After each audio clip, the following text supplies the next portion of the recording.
안녕하십니까. 예, 지금 시간에는 2016년 전기산업기사 2회 2과목 전력공학 문제풀이를 시작하도록 하겠습니다.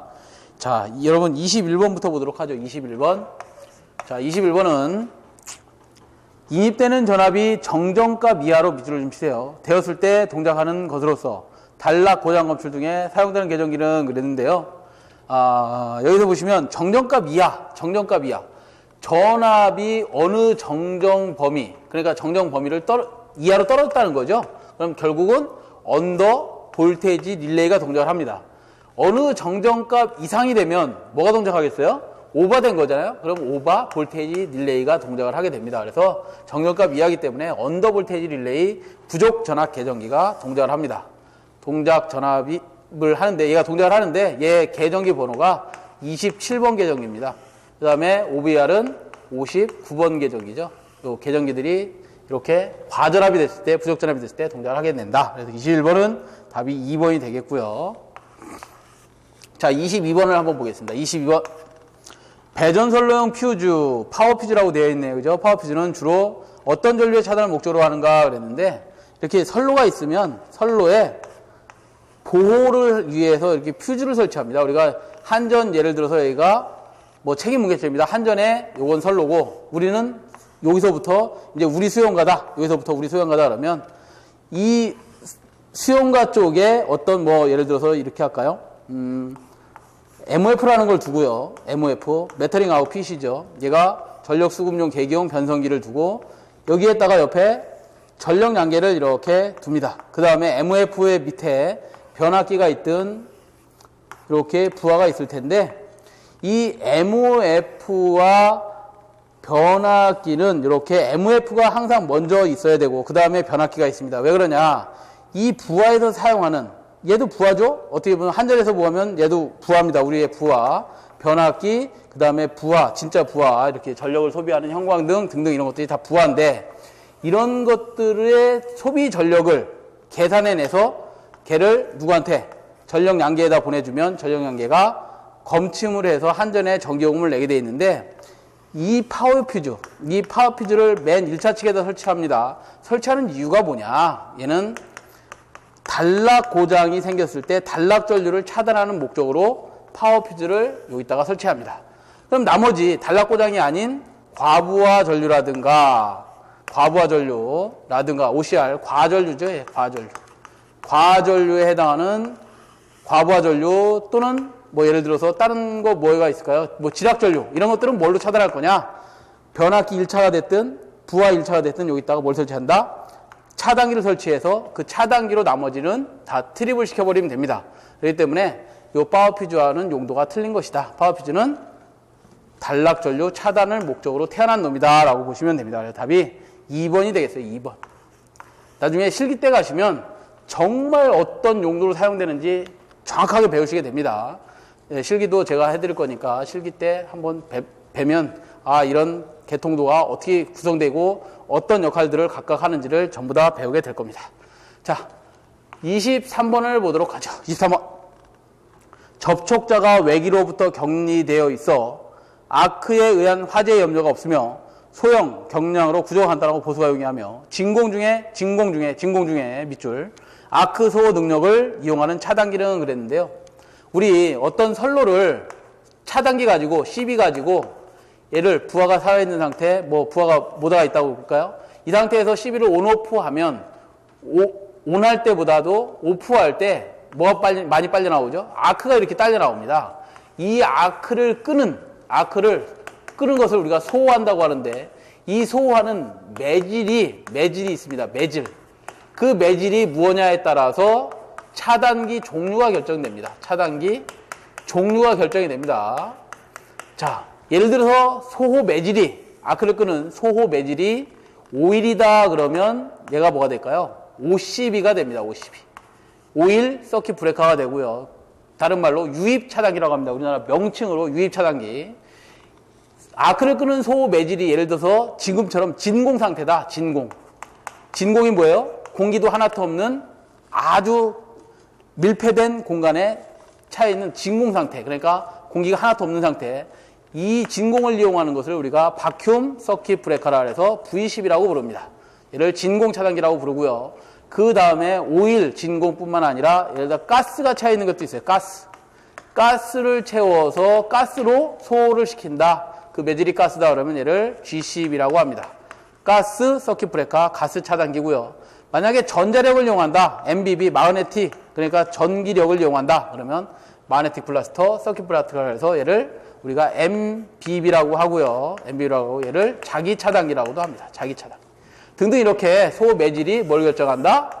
차단기의 종류를 결정하는데 그 중에서도 진공 상태다 그럼 누구? V12가 됩니다. V12를 가장 많이 사용하고 있습니다. 답이 그래서 2번이 되겠죠. 2번. 자, 24번을 보도록 하겠습니다. 24번은 유연학차가 75m, 최대 사용 수량이 Q 값이죠. Q를 다 표시를 합니다. Q가 200 세제곱미터/s, 그 다음 수차 및 발전기 합성 효율이 70%인 수력발전소의 최대 출력을 구하시는데 메가와트로 구하라고 합니다. 메가와트의 밑줄 좀 치시고요. 자, 이런 저수지가 있습니다. 저수지가 있어요. 이 저수지에다 파이프를 이렇게 박아서 압력 수로를 만들어 놓고 얘 물이 요만큼 차 있으면 요 물의 높이만큼 물이 올라올 수 있게 여기다가 조합수조를 설치합니다. 조합수조를 설치하고 조합수조의 끝단에 이렇게 수압관을 설치합니다. 수압관을 설치해서 물을 떨어뜨리겠죠? 이렇게 낙차를 이용해서 물을 떨어뜨려서 여기서 출력이 나올 텐데 그 출력을 지나서 터빈의 날개를 때리고 난 출력을 우리가 터빈 출력이라고 합니다. 터빈 출력. 터바인이죠. 터빈 출력을 계산할 수도 있고요. 터빈 축에 발전기가 이렇게 달려있죠. 그래서 발전기 출력도 제네레이터 출력이죠. 발전기 출력 PG도 구해낼 수가 있습니다. 자, 무슨 소리냐. 우리 물량을 요번에 꽉 충만해서 물량을 이만큼 낙하시키면 그 물량 곱하기 유연학차 H만큼 곱한 값이 이론 출력으로 여기서 나타납니다. 이론 출력 P는 QH라고 말씀을 드렸어요. Q 곱하기 H다. 그런데 이 물이 낙하되는 원인은 지구의 중력 때문이니까 중력가속도 9.8을 곱해줘야지만 됩니다. 그러면 어떤 킬로와트 출력을 구할 수 있어. 왜? Q가 뭐로 되어 있어요? 단위가 세제곱미터. 세제곱미터가 뭐예요? 그릇의 크기죠? 그릇. 최적의 크기잖아. 최적의 단위잖아. 그죠? 가로, 세로, 높이. 그릇의 크기의 단위란 말이에요. 그죠? 1m, 1m, 가로, 세로, 높이.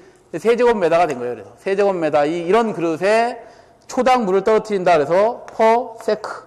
초당 이런 출력을 만들어낼 수 있다. 그래서 이런 출력을 이렇게 만들어낼 수 있는데 이게 만약에 물이 여기를 통과해서 터빈의 날개를 때렸다. 터빈이 효율이 좀 떨어질 것이다. 그래서 효율을 곱해주면 터빈 출력이 나옵니다. 터빈 출력은 그래서 어떻게 구한다? 9.8 QH에다가 2타T 터빈 효율만 곱해주면 된다.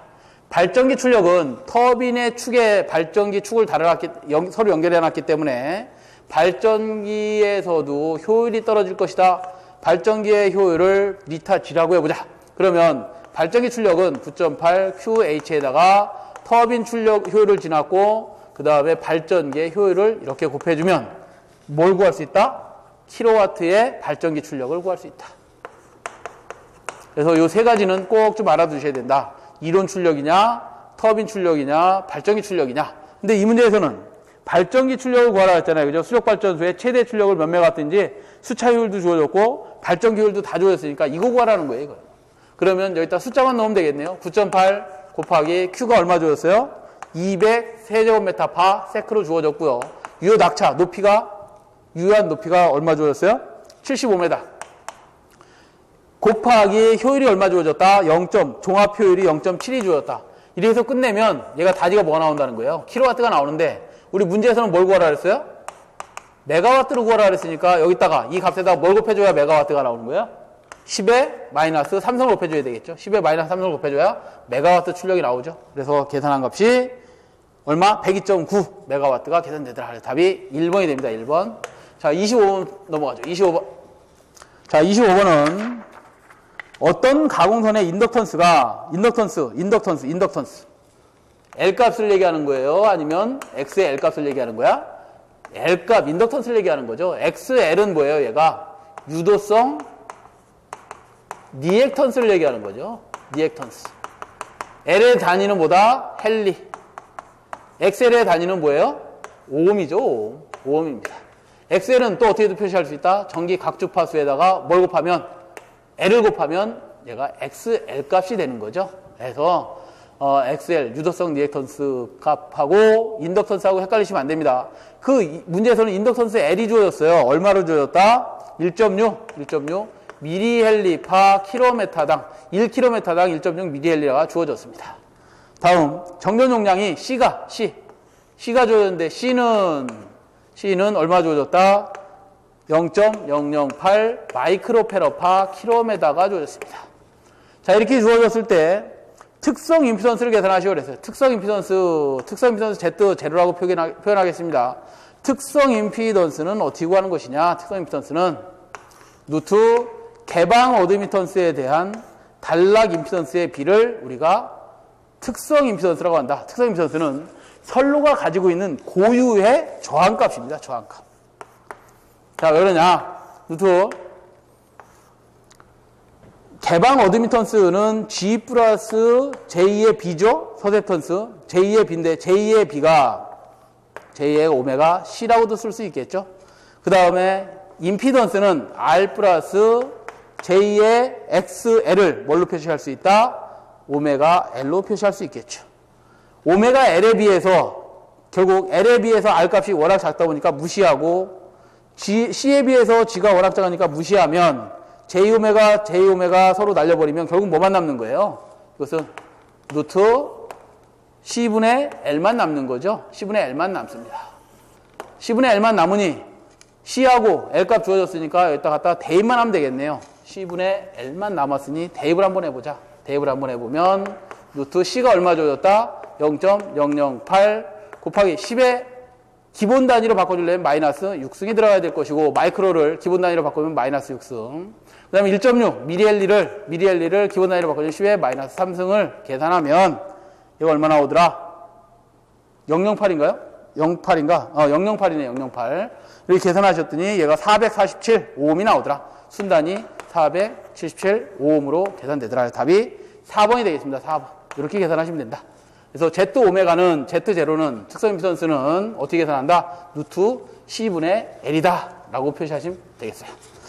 자, 26번을 보죠. 26번은 문제가 서울과 같이 부하의 밀도가 큰 지역에서는 일반적으로 변전수의 수와 배정거리를 어떻게 결정하는 것이 좋겠는지 답하시오 그랬는데요. 여러분들이 아마 공부하시면서 이런 거 보셨을 거예요. 전원단에서 부하가 큰 것을 멀리 두면 이때 전압강화가 상당히 많이 생긴다. 전류 I를 소비하는 부하를 100A짜리 소비하는 부하를 멀리 둘 것이냐 아니면 1A 소비하는 것을 부하 전원 쪽으로 이렇게 가깝게 둘 것이냐. 얘를 기준으로 전압강화와 전력 손실을 계산해 보면 얘가 100이라면 전원을 이렇게 둘 게 아니라 전원단으로 갈수록 큰 부하를 가깝게 두고 그 다음에 멀수록 전원단에서 먼 거리일수록 여기 길이 L입니다. 먼 거리일수록 소비 전력이 작은 1A를 소비하는 이런 부하를 멀리 두면 얘에 비해서 전압 강화는 3분의 1, 전력 손실은 5분의 1로 떨어지니 얘네들은 작은 게 좋은 거잖아요. 그죠? 전압 강화도 덜 생기고 전력 손실도 덜 생기니까 이렇게 설치해야 되는데 이렇게 설치하려면 변전소가 많고 그 다음에 부하는 작게 떨어져 있어야 되겠죠. 그래서 이번에 보시면 변전수를 증가하고 배정거리를 감소시키는 게 가장 좋은 방법이다. 그래서 답이 도심에서는 이렇게 설치한다 라고 되어 있네요. 2번이고요. 그 다음에 27번을 보시겠습니다. 27번. 중성점 접지 방식에서 직접 접지 방식에 따른 직접 접지 방식을 다른 접지 방식과 비교했을 때 설명으로 틀린 것을 찾으시오 그랬는데요. 직접 접지와 우리가 다른 접지 방식을 한번 좀 비교 좀 해보죠. 이거를 해드렸었나 모르겠는데 요번 풀이에서 안 해드렸네요. 접지 방식을 좀 비교를 해보겠습니다. 자, 우리 Y결선에 직접 접지를 하는 방법이 있고요. 변압기입니다. 변압기의 Y결선을 중성점을 직접 접지하는 방식이 있고요. 그 다음에 변압기의 중성점을 저항 접지하는 방식이 있고요. 변압기를 중성점을 만들지 않고 비접지하는 방식이 있고 변압기 중성점에 소리액터를 붙여서 접지하는 방식이 있습니다. 이런 방식들이 있을 때 직접 접지 방식이라고 하고 보기를 좀 보도록 하겠습니다. 1번 변압기의 저감 절연이 가능하다 그랬는데 변압기의 저감 절연이 가능한 방법은 직접 접지가 변압기 저감 절연할 수 있습니다. 저감 절연. 자, 어떻게 저감 절연할 수 있느냐? 얘는 일선 지락 고장이 발생을 하면 다른 상, 고장난 상 말고 다른 상의 전위 상승이 거의 되질 않습니다. 거의 전위 상승이 되질 않기 때문에 절연을 강화할 필요가 있다 없다? 전압이 높아지지 않으니 절연을 크게 할 필요가 있다 없다? 고로 저감 절연할 수 있습니다. 자, 1번 됐고요. 2번 지락고장 시 이상전압이 낮다. 한 상의 지락고장이 발생을 하면 건전한 상의 전위 상승이 적다는 얘기는 전압 상승이 어떻다는 얘기예요? 적다는 얘기야. 만약에 소리액터 접지 방식에서 한 상이 지락되면 건전한 상의 전위 상승이 얼마큼 되느냐? 루트 3배 이상 전위가 상승돼 버립니다. 당연히 직접 접지 방식은 전압 상승이 적사, 이상 전압이 낮다. 그랬고요. 3번 다중접지 회로의 확대 가능성이 대단히 크다. 다중접지 사고. 다중이 뭐예요? 다중? 우리 배전솔로는 전주를 따라서 이렇게 변전소로부터 R상, S상, T상을 다 끌고 옵니다. 그 다음에 접지선도 하나를 끌고 옵니다. 뉴트럴이라고 그러죠. 다음 전주까지 또 어떻게 보내요? 완금을 설치하고 얘들 선을 이렇게 세 개를 얹은 거죠. R상, S상, T상, 그 다음에 렉이라는 걸 이용해서 중성선을 이렇게 설치해 놓고 다음 전주도 당연히 얘들을 쭉 끌고 와서 R상, S상, T상, 그 다음에 중성선을 쭉 끌고 와서 이렇게 설치해 놨을 겁니다. 전주마다 전부 다 이렇게 다중접지를 한 거예요. 다중접지. 이렇게 다중접지를 하면 중성선을 다 접지를 해보면 이렇게 접지를 하면 병렬 접지를 하잖아요. 병렬 접지를 하면 얘 저항이 예를 들어서 1옴, 얘 저항이 10,000옴이 되더라도 병렬로 합성해보면 얘보다도 적어집니다. 무슨 소리야? 우리가 이렇게 병렬 연결하면 이렇게 된 거 아니야? 1옴이고 얘가 10,000옴이라 그랬습니다. 그러면 얘 합성저항 구해라 그러면 합성저항은 어떻게 구하죠? 1 플러스 10,000분의 1 곱하기 만이 되는 거 아니에요? 그럼 얘가 0.999 얼마 나올 것 같은데요? 하여튼 0.99 얼마가 이렇게 나오더라 이거야. 결국 무슨 소리예요? 이렇게 다중접지하면 접지저항 값이 작기 때문에 고장이 더 다른 데로 파급이 된다 안 된다? 당연히 대지로 다 방전을 하지 다른 데도 파급을 안 시킵니다. 그렇기 때문에 이렇게 확대 가능성이 크지 않습니다. 답이 3번이 되겠네. 3번. 답이 3번이 되더라. 자, 다음에 28번을 보죠. 28번. 송전 방식에서 성간전압, 선로 전류, 역률이 일정할 때 3상 3선식, 단상 2선식의 전선 1선당의 전력비가 어떻게 되는지 구하시오 그랬네요. 자, 상당히 좀 난해한 문제가 나왔어요. 난해한 문제가. 자, 28번은 우리가 이렇게 알고 있습니다. 단상에서는 단상 2선이 됐든 단상 3선이 됐든 내가 알고 있는 전력 공식은 VI 코사인 세타인데 내가 알고 있는 3상에서의 전력 공식은 루트 3 VI 코사인 세타인데 여기서는 이거를 비교해 보랍니다. 비교가 이렇게 불가능하다. 그럼 어떻게 해야 되느냐? 이거를 성간전압을 기준으로 할 게 아니라 상전압을 기준으로 해서 전력을 한번 해보면 전력을 계산해보면 단상 2선식하고 단상 3선식을 따로 계산할 수가 있습니다. 단상 2선식에서의 전력은 P는 상전압이 들어가야 되니까 2i 곱하기 코사인 세타로 구분할 수 있고요. 얘는 상전압, 얘는 성간전압입니다. 상전압과 성간전압이 어떻게 틀린 거예요? 이것도 구분 못 하시는 분들이 있어. R상, S상, T상 코일이 있는 거죠. 이렇게 변압기입니다. R상과 S상의 전압을 이렇게 측정합니다. 얘는 무슨 전압이에요? 선간전압이 되는 거죠. S상과 T상의 전압을 측정합니다. 그럼 얘는 무슨 전압이 되는 거야? 성간전압이 되죠. R상과 T상의 전압을 측정하면 얘는 무슨 전압? 성간전압이야. 상전압은 그럼 뭐냐? 상전압이란 한 개의 전원선과 접지점, 대지와의 사이의 전압을 접지란 중소점을 접지해놨잖아요. 대지와의 전압을 우리가 상전압이라고 합니다. 결국 R상하고 대지의 전압, S상하고 대지의 전압, T상하고 대지 전압을 무슨 전압? 상전압이라고 하는 겁니다. 성간전압은 그럼 상전압의 몇 배냐? 상은 여기 보시면 요거 하나의 전압을 측정한 거잖아. 요거 하나의 전압을 측정했어. 근데 성간전압은 뭐라고 그랬어?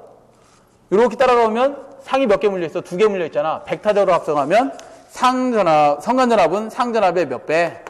루트 3배가 되더라. 루트 3배가 됩니다. 이 성간전압을 기준으로 해서 공식을 만들다 보니까 단상이면 VI 코사인 세타, 3상이면 루트 3 VI 코사인 세타였는데 얘를 한 상당으로 전력을 측정해봐라 그랬으니 한 상당이면 R상 거 하나 측정하라는 거 아니야? 단상 이선식이다 그러면 변압기가 하나 있고 이게 단상 이선식 아니에요. 여기에 전력 측정을 어떻게 한다? 이거 상전압이잖아 다. 상전압이 걸린 거, 한 상에 전압이 걸린 거니까 이때의 전력은 2I 코사인 세타다. 단상 3선식에서는 이게 단상 3선 아니에요. 그죠? 여기에 단상 3선에서 얘는 접지선이고 얘는 뭐야? 전력선이야. R상과 S상이에요. 그럼 요거가 P는 2I 코사인 세타. P는 2I 코사인 세타가 몇 개 있는 거야? 하나, 2개 있는 거잖아요. 그죠? 그럼 P는 이렇게 계산해야 된다 이 말이야. 2의 2I 코사인 세타로 계산을 해야 됩니다. 3상에서는 루트 3 2I 코사인 세타. 3상 3선식에서는. 3상 3선식에서는 P는 루트 3 2I 코사인 세타가 돼야 되고요. 3상 4선에서는 전류가 다 평행되어 있기 때문에 3이 곱해집니다. P는 3 2I 코사인 세타가 돼야지만 된다. 반드시 알아두셔야 되는 거예요. 그래서 예를 들어서 지금 우리 문제처럼 뭐에 대한 뭐를 구하라 했어요? 단상 이선에 대한 단상 이선을 기준으로 하는데 얘가 기준인데 얘에 대한 뭘 구하라 그랬어? 3상 3선에서의 전력량을 비교하랍니다. 그러면 단상 이선에서는 어떻게 공식을 세웠었죠? 이렇게 세웠네. 2I 코사인 세타다. 3상 3선에서는 어떻게 세웠어요? 루트 3에 2I 코사인 세타다. 그런데 이 각 선에서의 값을 비교하라 그래서 각 선에서의 값. 그러니까 각 선이면 얘는 몇 가닥이야? 3상 3선이면 3가닥. 얘는 몇 가닥? 2가닥. 2I 코사인 세타, 2I 코사인 세타 지워지니까 번분수를 풀면 3분의 2 루트 3이 되는 거죠. 얘 계산했더니 115.5 나오나요? 5%가 되더라. 이렇게 퍼센트로 나타내면 이렇게 되더라 이거예요. 1.15배가 되는 거죠. 1.15배. 이렇게 계산하라 이 말이에요. 그러니까 시험장에 가셔서 이게 기억이 날지 모르겠습니다만 어찌됐든 우리가 알고 있는 단상은 VI 코사인 세타, 2I 코사인 세타다. 그걸 두 선으로 나누면 2. 그 다음에 세 선으로 나눴더니 루트 3, 2I 코사인 세타 계산했더니 115.5가 나오더라. 이렇게 계산을 하셔야 됩니다. 전력은 어렵다고 하면 이거는 안 하셔도 되지 않겠나 이런 생각이 듭니다. 시험장에 가서 잘 생각이 안 날 것 같아요. 어찌됐든 그러나 우리가 상전압을 기준으로 했는지 성간전압을 기준으로 했는지 상전압이 뭔지 성간전압이 뭔지는 정확히 알고 계셔야 된다. 자, 그랬고요. 자, 몇 번을 넘어갈 거냐면 29번으로 가겠습니다. 29번. 자, 29번은 단선식 전력선과 단선식 통신선이 그림과 같이 근접되어 있을 때 통신선의 정전 유도 전압을 구하시오 그랬어요. 자, 무슨 소리냐? 이렇게 전선이 한 가닥 있답니다. 여기 한 가닥에다가 전압을 인가했어. 전압을 인가했는데 당연히 2로 표시하겠죠? 왜 2로 표시하는 거죠? 한 선과 대지 간의 전압이니까 얘는 무슨 전압이야 이제? 상전압이 되는 거야. 상전압을 한 선에다 인가를 했어요. 그러면 이렇게 전압을 인가하면 여기 전류가 흐릅니다. 전류에 의해서 자석 파이가 생겨요. 왜? 자장권이 형성될 거니까. 이 자장권 내에 뭐가 있다? 예를 들어서 통신선이 있다.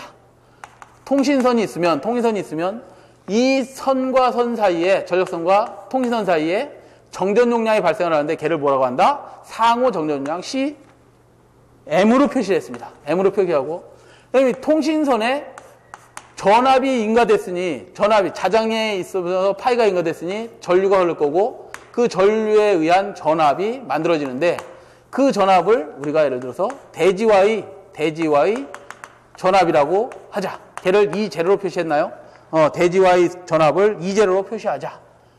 당연히 2제로를 구해야 하는데 여기도 전류가 흐르니까 대지와 C에 의해서 충전을 할 것이다. 그 정전 용량을 뭐라고 한다? C0라고 표시하자. 그랬을 때 2제로를 구해봐라 이 말이에요. 전선에 뜨는 통신선에 뜨는 2제로 값을 구해봐라. 그러면 얘 풀이하면 이거하고 똑같지 않나요? 잘 보세요. 전압을 이렇게 인가했습니다. 대전압을 인가한 거고 여기에 뭐가 있어? CM이라는 상호 정전용량이 있고요.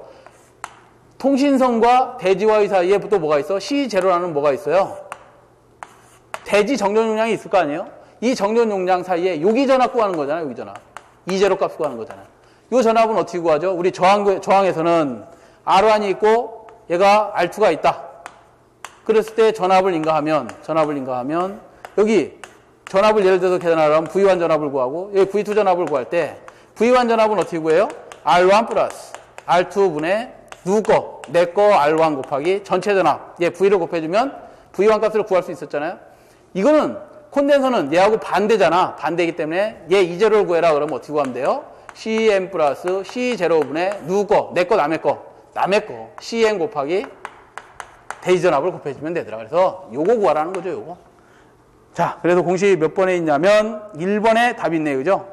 얘를 이완이라고 표현했네요. 우리 책에서는 저를 이완이라고 표현했습니다. 그래서 답이 1번이 된다. 자, 그 다음에 30번을 보도록 하죠. 30번. 자, 30번은 삼상삼도시 복도체 방식의 송전선로를 삼상삼도시 단도체 방식 송전선로와 비교한 것으로 알맞는 것은 그랬는데, 자, 복도체와 단도체를 좀 개념을 보시면 이런 단도체가 있어요. 예를 들어서 이런 단도체가 있는데 얘를 쪼갭니다. 예를 들어서 4개로 쪼개볼게요. 요만한 좀 작은 전선 4개로 이렇게 쪼갭니다. 그걸 우리가 뭐라고 그러죠? 단도체를 다도체로 바꾼 거죠. 다도체로 이렇게 바꾸면, 자, 이 전선은 전류가 아마도 이렇게 R상이다 하나다 그러면 R상이 전류가 이렇게 흐르고 있었을 거예요. 이 R상을 4개로 쪼개기 때문에 얘도 다 R상인 거죠. R상입니다. 그럼 전류의 방향이 다 이렇게 동일하겠죠. 다 전류의 방향이 동일합니다. 한 방향으로 다 동일하면. 전류의 방향이 같으면 얘네들이 서로 뭐한다? 반발을 하죠. 반발력이 작용합니다. 반발력이 작용함으로써 이 거리가, 반지름이 인위적으로 커졌어. 걔를 뭐라고 한다? 등가 반지름이라고 합니다. 반지름을 키웠어요. 이 반지름을 키우는 주 목적이 뭐야? 이렇게. 주 목적은 코로나 방지에 있습니다. 코로나 방지. 코로나가 시작되는 전압은 도체의 굵기와 어떤 관계에 있다? 비례하는 관계에 있다. 얘가 굵어짐으로써 코로나 개시 전압도 커지고 코로나가 시작되는 전압도 커지니 코로나가 잘 일어난다, 안 일어난다? 일어나지 않을 겁니다. 그래서 단도체를 대개 복도체로 사용하는 주 이유가 코로나 방지다. 그랬을 때 인덕턴스는 어떻게 되고 정전용량은 어떻게 되는지 비교하시오라는 문제네요. 그죠? 인덕턴스 L 측면에서 보면 단도체일 때의 L 값은 어떻게 구하다? 0.05 플러스 0.4605 로그 10을 밑으로 하는 R분의 D였다. 당연히 단위는 미리엘리파 킬로미터다. 이렇게 구했는데 얘가 복도체로 바뀌었습니다. 그죠? 다도체로 바뀌었습니다. 그럴 때의 정전 용량은 어떻게 구해요? N분의 도체 수만큼 4개로 쪼갰으면 4분의 0.05 플러스 0.4605 로그 10을 밑으로 하는 R이 아니라 그냥 여기에 반도체의 반지름이 아니라 등가 반지름이 들어가야 되죠. R2분의 D 다시가 들어가야 된다. 그럼 당연히 얘가 커졌으니 얘는 반비례하는 거죠. 그래서 인덕턴스 L은 작아지고 C 공식에서 한번 볼까요? C는 공식이 어떻게 되죠? 로그 10을 밑으로 하는 R2분의 D분의 0.02413이다. 왜 R이 들어가는지 알겠죠? 등가 반지름이 들어가야 되니까. 얘가 커지면 이 전체 값은 어떻게 되는 거야? 작아지겠네. 얘가 작아지면 C는 어떻게 되는 거죠? 커지겠지. 그래서 정전 용량은 어떻게 되는 거예요? 커진다. 그래서 인덕턴스는 작아지고 정전 용량 C는 커지더라. 몇 번에 있어요? 답이 4번에 있네. 4번에. 그렇죠? 이렇게 구하시면 된다. 자, 다음 31번을 보겠습니다. 31번. 터빈 발전기의 냉각 방식에 있어서 수소 냉각을 채택하는 이유가 아닌 것은 그랬는데, 수소는 냉각 능력이 공기보다도 훨씬 높습니다. 그래서 수소로다 발전기 등을 밀폐해서 우리가 냉각을 시킵니다. 이렇게 발전기가 있어요. 발전기 본체가 있다면, 이 안을 다 밀폐시켜서 일단 발전기 틀을 이렇게 집어넣고 발전기를 냉각을 합니다. 냉각을 해줘야 되는데 이 안에 공기를 채운 게 아니라 뭘 채웠다고요? 수소 H2를 채우면 첫 번째, 코로나에 의한 손실이 적어집니다. 코너가 잘 발생을 안 하겠죠. 냉각이 잘 되니까. 자, 그 다음에 두 번째, 수소 압력의 변화로 출력을 변화시킬 수 있다. 수소를 압력을 자꾸 올리면 얘가 잘 냉각이 되기 때문에 전력이 더 많이 발생이 됩니다. 그렇죠? 냉각이 좋으니 전력을 더 과부하 운전해도 되겠죠. 그럼 과부하 운전하면 전력이 더 나가는 거 아니야? 그죠? 그래서 2번도 맞고요.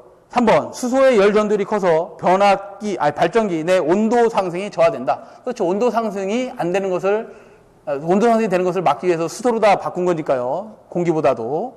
4번, 수소 부족 시 공기와 혼합 사용이 가능하다. 수소와 공기가 만나면 폭탄이 됩니다. 그죠? 수소 폭탄이 되기 때문에 답은 4번이 되겠네요. 수소와 공기는 혼합시켜서 사용하지 않습니다. 자, 32번 볼까요? 32번. 그림과 같은 열 사이클은 어떤 사이클이냐 그랬는데 보일러의 사이클 형태를 그려놨고요. 우리 터빈에서 이렇게 출력을 뭔가를 빼냈죠? 터빈에 발전기가 있고 터바인이 있고 여기에 복수기가 있을 것이고 중간에서 이렇게 축이했습니다. 축이하는데 뭘 축이하는 거냐? 여기 증기를 빼내는 거야. 증기. 자, 우리가 터빈의 1차 측에 들어가는 증기는 과열 증기를 사용하는데 그게 약 580도쯤 됩니다. 그거를 여기 4도씨 되는 복수기에 바닷물을 순환시키고 나면 연락차에 의해서 이 터빈이 확 돌아가는데 아깝잖아요. 그죠? 다 버려버리기 아까우니까 중간에 증기를 일부 빼내는 겁니다. 일부 빼내서 얘를 급수 가열기에다 보내고 급수를 가열해서 뜨거운 물을 여기 보일러에다 다시 보내는 거야. 그러면 보일러에 연료를 덜 때도 물이 금방 뜨거워질 거 아니에요. 그죠? 그렇기 때문에 이런 사이클을 우리가 무슨 사이클이라고 하냐? 재생 사이클이라고 합니다. 재생산하는 사이클, 재생 사이클이라고 합니다. 시험에 이런 문제가 주어질 때도 있습니다. 터빈에서 증기를 빼내다가 다시 보일러로 보내고 그 증기를 여기다가 다시 입력시켜주는 이런 터빈도 보셨을 거예요. 얘는 뭐냐? 재열.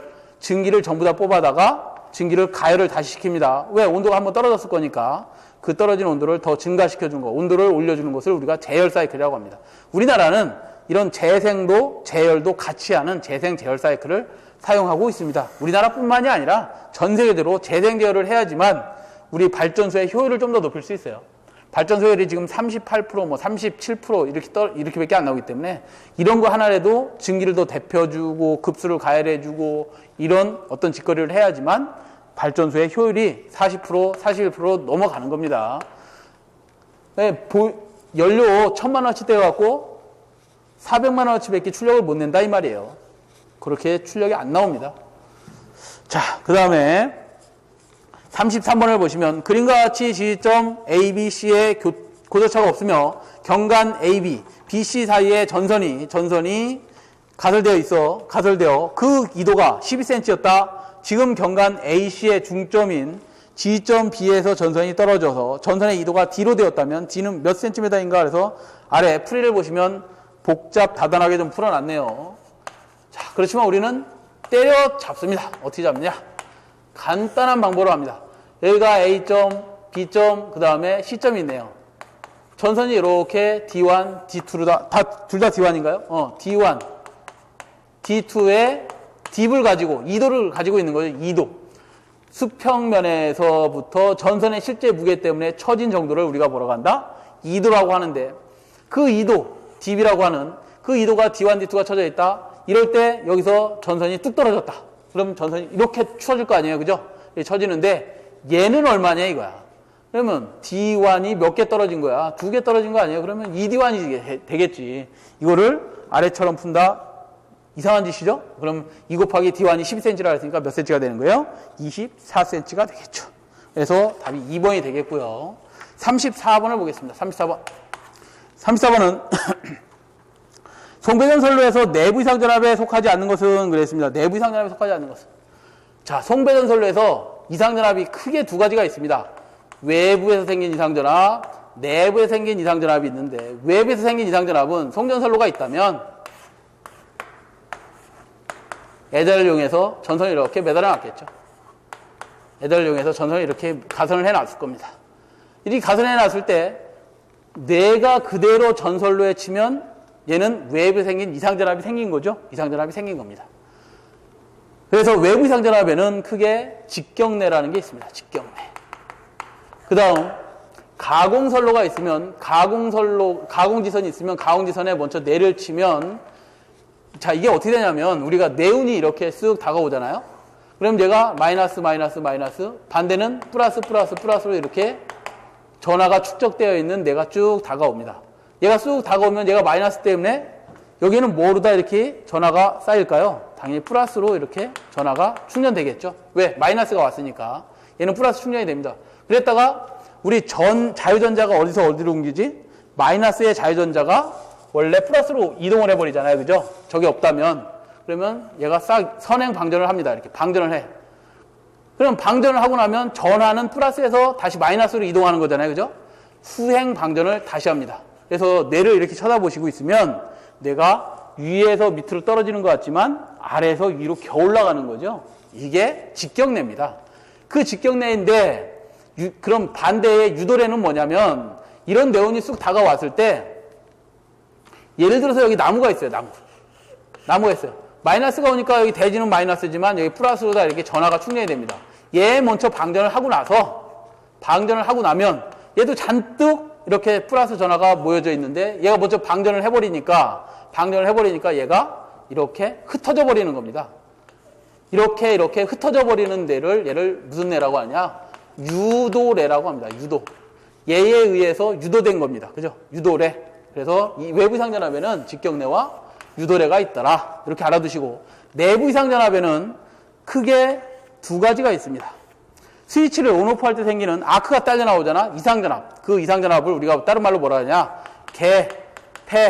서지라고 합니다. 서지 이상전압. 자, 그 다음에 우리가 다른 이상전압이 뭐가 있냐면 어떤 이런 내부에서 지락고장이 발생을 하거나 그러면 그걸 일선지락 시 건전한 상에 어떤 전이가 상승되는데 걔도 이상한 전압이죠. 그걸 내부 이상전압이라고 합니다. 그래서 내부 이상전압에는 지속성 이상전압이라는 것도 있습니다. 지속성 이상전압. 지속성 이상전압의 대표가 일선지락 시 건전상 전이 상승 뿐만 아니라 지속되고 있는 이상전압이 페란티 현상 등등등 여러 가지가 있습니다. 여러 가지가 있지만 가장 대표되는 거 이거 하나만 여러분들이 기억하시면 되겠고요. 그 다음에 개폐선 이상전압이 가장 큰데 내부 이상전압 중에서는 이 개폐선 이상전압에도 5가지 정도가 있습니다. 그렇지만 그 중에서도 가장 대표되는 놈이 누구냐? 가장 대표되는 놈이 무부하 선로의 충전 전류를 어떨 때? 개방할 때의 이상전압입니다. 그게 상전압의 몇 배까지 나타나느냐? 4배에서 6배까지 나타납니다. 다시 말로 쓰면 무부하 충전선로 개방시입니다. 폐로 할 때 말고 스위치 닫을 때 말고 10대 더 이상전압이 크게 나타납니다. 개방시 이상전압. 이런 전압들이 개폐서지 이상전압이다. 내부 이상전압이다. 그 아래도 우리 풀이에도 그렇게 되어 있는 내부 이상전압에는 개폐 이상전압과 사고시 과도 이상전압, 개통 조작과 고장 시의 지속 이상전압이라고 되어 있네요. 그죠? 외부 이상전압에는 직경내와 유도례가 있다. 등등 이렇게 나와 있고요. 문제에서는 내부 이상전압에 속하지 않는 것은 유도례와 직경내가 되겠죠. 그죠? 직경내, 유도례. 답이 2번에 있네요. 유도례는 외부 이상전압이다. 자, 35번을 보겠습니다. 아이고야. 이상하게 나왔네요. 그죠? 여러분들 이렇게 풀면 절대로 시험장에서 생각이 안 나실 것 같고요. 자, 한번 같이 풀어보겠습니다. 고압 배전 돌래 성건전압을 3300에서 5700V로 승합한다. 같은 전으로 전력 손실을 갖게 한다. 전력 손실률의 밑줄. 또 나오네. 또 계속해서 나옵니다. 전기기사 16년도 1, 2, 3회. 전기산업기사 1회 때도 나왔고요. 지금 또 2회 때도 또 나왔어요. 그죠? 손실률이라는 것은 삼상전력을 기준으로 삼상전력 손실이 얼마 생겼느냐가 손실률이에요. 이거 쭉 풀어보면 삼상전력은 어떻게 되죠? 루트 3 VI 코사인 세타. 삼상전력 손실은 3 I 자승 R이라고 그랬습니다. 이걸 계속해서 풀어보면 결국 뭐가 나오느냐? 손실률은 V 자승 코사인 자승 세타분의 P에다가 R인데 R은 로 단면적 A분의 길이 L이라고 아마도 배우셨을 거예요. 그죠? 다 배우셨을 겁니다. 이렇게 최종 공식이 된다. 결국 전압만 2배로 했을 때 약 2배 정도로 3,300에서 5,700으로 했을 때 전력 손실이 어떻게 변하는지를 구하시오 이거잖아요. 그죠? 전력을 구하라 그랬나? 갖게 한다면 몇 배의 전력을 공급할 수 있는가 그랬어요. 결국 고로 여기서 P하고 전압은 자승으로 비례하고 있잖아요. 그죠?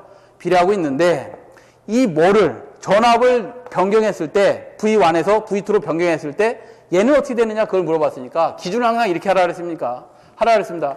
P 원래의 전력은 원래의 전압의 자승에 비례하고 있는데 새롭게 변한 전력량을 구하랍니다. 어떻게 됐을 때?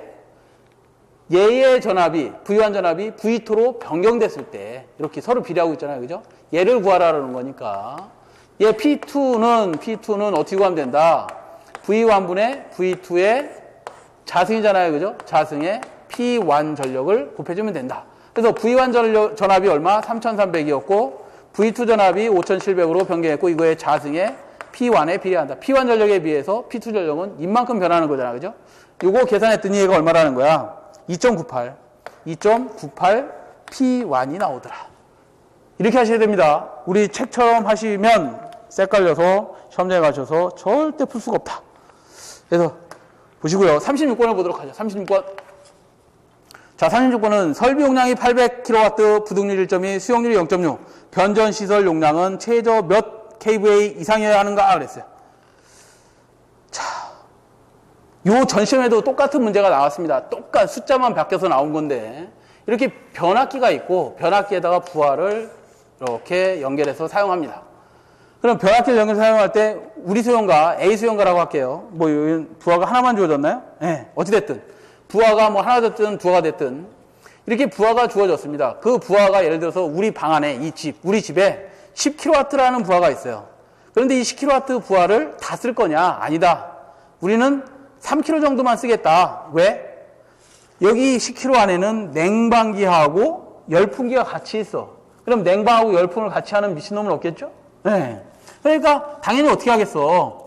열풍기 꺼놨을 때는 냉방기가 돌아갈 거니까 그거를 우리가 자 부하 10 중에서 우리는 7만 떼겠다 그러면 수용률이 얼마가 되는 거야? 70%가 된다 이 말이에요.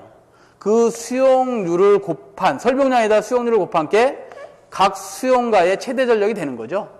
얘도 마찬가지입니다. 예를 들어서 20kW 부하가 있다. 설비가 다 있는데 그 설비용량에다가 수용은 얘는 50%만 하겠다 그러면 50%를 곱한 게 내 수용가의 뭐가 되는 거야? 최대 수요 전력이 됩니다. 당연히 킬로와트로 나오겠죠.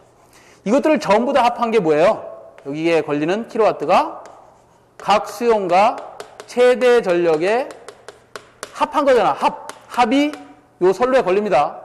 그럼 내가 킬로와트가 나왔어. 킬로와트가 나왔는데 변압기 용량은 kVA로 구하랍니다. 그러면 kVA를 구하려면 이 킬로와트를 뭘로 나누면 되는 거예요? 코사인 세타로 나눠야지만 kVA가 계산되는 거잖아요. 다시요. 자, 우리가 P는 유효전력 P 킬로와트는 어떻게 계산해? VI 코사인 세타다. 얘가 볼트 암페어야. 볼트 암페어 kVA를 구해라. 킬로볼트 암페어를 구해라 그러면 얘를 구하라 했으니까 얘 코사인 세타를 넘겨주면 코사인 세타분의 뭐가 되는 거야? P 킬로와트를 나눠주면 변압기 용량을 계산할 수 있다 이거죠. 자, 이렇게 계산하시면 되니 코사인 세타도 나눠줘라. 이걸 하나 알고 계셔야 되고 수용률에 대해서 알고 계셔야 되고 그 다음에 부등률에 대해서 알고 계셔야 됩니다. 부등률은 부하 간 부등률이 예를 들어서 1.2다 그러면 이거 나눠주는 이유는 뭐야? 부등률로 나눠주는 이유는 변압기 용량을 작게 해주려고 변압기는 크면 클수록 비싸지니까 작게 해주려고 부등률이라는 걸 적용을 합니다. 자, 이렇게 종합적으로 좀 알고 계셔야 됩니다. 종합적으로 알고 계신 상태에서 자, 문제를 보면 부등률식에서 kVA를 구합니다. 부등률식을 여러분들 알고 계시겠죠? 부등률은 각 수용과 최대 전력의 합을 뭘로 나눠라? 합성한 최대 수요 전력으로 나눠라. 둘 다 단위는 킬로와트가 되겠죠. 그래서 각 수요 최대 전력을 구해라. 이게 각 수요 최대 전력이에요. 그럼 얘를 구해야 kVA를 구할 수 있겠지? 얘 킬로와트 최대 전력을 구해라 그러면 부등률분의 얘만 자리만 바꾸면 뭐가 되는 거야?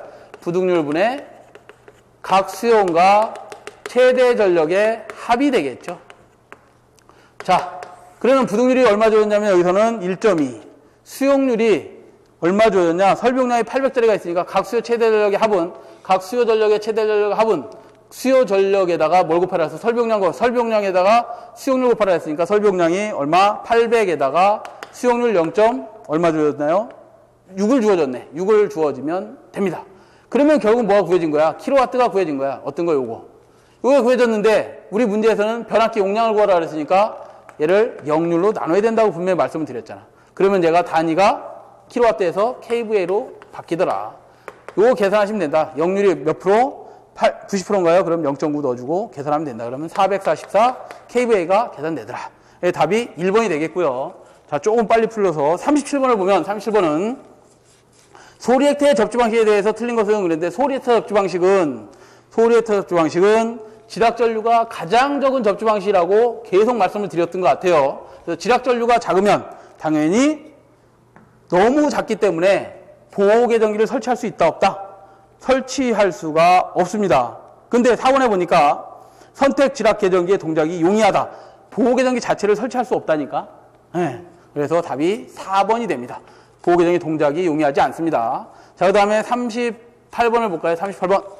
전력원선도에서 알 수 있는 것과 없는 것을 물어봤는데요. 알 수 없는 것을 찾으시오 그랬는데 전력원선도가 뭐냐면 송전단에서 내가 유효전력을 얼마 넣어주고 송전단에서 내가 무효전력을 얼마 공급해줘야 수전단에서 얼마의 유효전력을 받고 수전단에서 얼마의 무효전력을 만들어주면 진짜 필요한 내가 유효전력을 얻을 수 있는지를 이렇게 원을 그린 겁니다. 송전단에서의 전력 원을 그리고 수전단에서의 전력 원을 그려서 얘를 PS라고 하고 얘를 P선, 유효전력선, 얘를 무효전력선이라고 한다면 유효전력을 100을 만들어줬는데 우리 수용가에서 받는 PR이 예를 들어 90만 받았다 그러면 나머지는 뭐가 되는 거예요? 10은 전력 손실되는 거죠. 이렇게 원을 그려보는 거예요. 원. 얘를 계속 움직이면서 원을 그려보는 거야.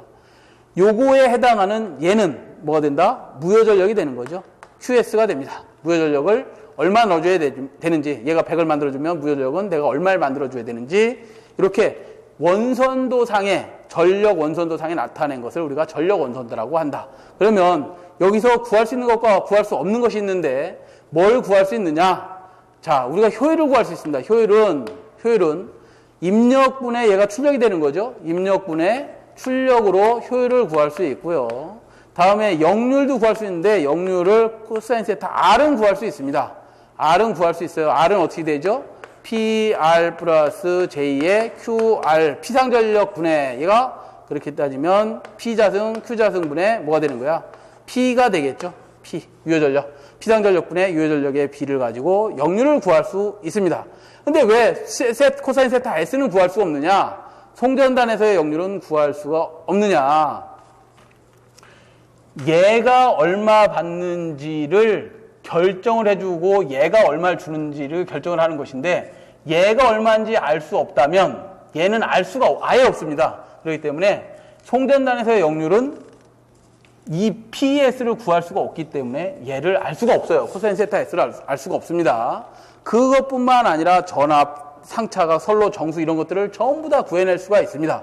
그래서 여기서 참고를 좀 우리 풀이를 참고하시면 전력 원선도에서 알 수 있는 것은 정태 안전 극한 전력, 송수전단 전압 상차각, 조상 설비 용량. 조상 설비 용량이 뭐예요? 이거. 무효 전력을 얼마로 보낼 수 있는지, 진상인지 지상인지 무효 전력. 그다음에 송전 선로의 송전 효율도 구할 수 있고 수전단 역률도 다 구할 수 있지만 구할 수 없는 것이 과도한 정도, 그다음에 코로나 손실, 송전선의 역률을 구할 수 없다. 그래서 답이 풀이를 좀 참고하셔서 답이 3번이 되겠습니다.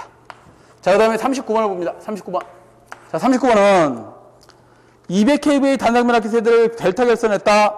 이때 한 대의 변압기가 소선되어 V 결선하였다. 부하가 516kVA라면 과부하율을 구하랍니다. 과부하는 얼마가 되는지 과부하율을 구하랍니다. 자, 무슨 소리냐? 델타 결선에서 운전하고 있는데 여기에 부하를 516kVA짜리를 이렇게 설치했답니다. 516짜리를 설치했답니다. 그런데 얘가 한 대가 고장나서 V 운전을 하는데도 불구하고 용량은 어차피 부하 용량은 변하지 않습니다. 그죠? 이때의 출력과 이때의 출력의 비를 구하라는 거잖아요. 그죠? 이때의 출력과 이때의 출력 비.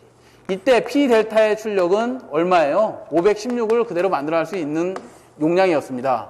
그런데 얘가 V 결선으로 바뀌면서 변압기 한 대 용량의 누트 3배 출력만 나오는 PV 운전을 하게 됐어. 그러면 얘가 과부하가 생깁니다. 과부하가 생기는데 그때의 부하율이 얼마냐? 얘가 200kVA 단상 변압기 하나가 200kVA라 했으니까 여기 200kVA 단상 변압기에다가 누트 3배만큼 한 PV 출력이 나온다 그랬으니 요거 곱하기 퍼센트로 100% 하면 얘가 얼마 나오더라? 149%의 과부하 운전이 되더라. 원래 델타 결선을 200kVA짜리 세대 갖고 하면 얘 출력은 원래 얼마 낼 수 있는 거예요? 변압기는 600kVA를 낼 수 있는 거죠. 200 곱하기 3하면 600kVA를 낼 수 있으니 이때는 516만 쓰면 과부하가 안 됐었잖아. 그죠? 그런데 200짜리 두 대 가지고 출력을 내보니 얘가 얼마 나오는 거야? 뭐 340 정도 나오네. 그죠? 340 정도 나오는데 516을 지금 부하를 사용하고 있으니 과부하가 생겼겠죠. 약 149%의 과부하율이 생기더라. 그래서 답이 4번이 되겠고요. 마지막 40번 문제를 좀 보면 40번 문제는 피대기의 제한전압이란 그랬습니다. 피대기의 제한전압, 제한전압을 좀 간단하게 좀 설명을 드릴게요. 자, 우리가 선로가 있고 전원단이 있습니다. 전원단 서브스테이션이 있고 여기에 선로가 쭉 있는 상태에서 여기 TR을 설치해놨어요. 자, 이상한 전압이 생겼습니다. 여기에 이상한 전압이 탁 생겨서 전압의 크기가 이만한 게 들어오기 시작했어. 원래는 여기에는 뭐가 흐르고 있죠? 상용주파 60Hz가 이렇게 흐르고 있었겠죠? 이렇게 흐르고 있었습니다. 이렇게 흐르고 있을 때 이상한 전압이 들어오니까 그 이상한 전압이 쭉 치고 들어와서 TR까지 들어와 버리면 이상한 전압에 의해서 TR이 뭐 돼요? 소선될 수 있겠죠? 소선될 수가 있습니다. 그러나 이 앞에다 TR을 보호하기 위해서 피대기를 설치합니다. 피대기를 이렇게 설치하면, LA를 설치하면 그 이상 전압이 직렬 갭이라는 게 있어서 여기 직렬 갭이 있습니다. 그 갭이 아크를 일으키면서 큰 전압이 들어왔으니 얘가 아크로 연결돼서 대지로 쭉 방전을 해버립니다. 방전을 하면서 이 상용주파 61Hz도 이건 다 코일 뭉치인데, 리액터 뭉치인데, 코일 뭉치인데 여기에 도전루가 생겼네? 그러면 60Hz도 이렇게 빠져버리겠죠. 그럼 얘가 뭘 유발하고 있는 거야? 일선 지락이 된 거죠. 한선이 지락 고장을 발생하고 있는 겁니다. 그러다가 얘가 어느 정도 전압이 저하돼 버리면 이렇게 전압이 요만하게 제한됐다고 볼까요? 저하돼 버리면 이 아크가 딱 끊어져 버립니다. 그죠? 전압이 높은 상태에서 아크가 생겼던 게 전압이 딱 낮아지면서 얘가 끊어집니다. 그러면 전압이 이제 요만한 게 얼리 들어가는 거야. 요만한 게. TR로다 그냥 들어가도 TR이 어느 정도는 버틸 수 있다라는 거죠. 그래서 요거를 우리가 무슨 전압이라고 하냐? 이게 제한돼서 들어오는 전압, 얘를 제한전압이라고 합니다. 결국 제한전압이라는 것은 피대기가 방전 후에 또는 방전 중에 피대기 단자에 남게 되는 전압을 무슨 전압이라고 한다? 제한전압이라고 하는 겁니다. 그래서 보기 3번에 보면 피대기 동작 중 단자 전압의 파고치를 우리가 제한전압이라고 한다. 이렇게 했습니다. 그래서 16년 2회 전력공학 문제풀이를 다 해보았습니다. 이렇게 마치도록 하고요. 잠시 후에 또 3회 문제풀이에서 뵙도록 하겠습니다. 수고하셨습니다.